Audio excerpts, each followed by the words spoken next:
KPU Kelungkung telah melaksanakan rapat pleno terbuka rekapitulasi daftar pemilih sementara atau DPS Pilkada serentak tahun 2024, Sabtu 10 Agustus 2024. Yang mengejutkan, hanya dalam waktu 6 bulan pasca pemilihan umum Februari 2024 lalu, jumlah pemilih di Kabupaten Kelungkung menyusut hingga 566 orang.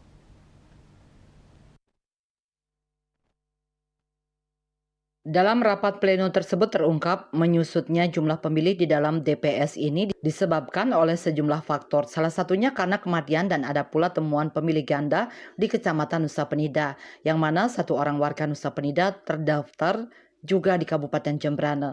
Namun temuan ini sudah diperbaiki dengan pencoretan data yang bersangkutan di Jembrane. Selain itu dalam rapat pleno yang dihadiri penjabat Bupati Kelungkung, Inyoman Jandrike tersebut juga diungkapkan perihal temuan lain, yakni satu orang warga Nusa Penida atas nama Wayan Sudi yang memiliki nomor induk kependudukan NIK sama dengan seorang warga di Kabupaten Kapuas, Kalimantan Tengah bernama Ridwan.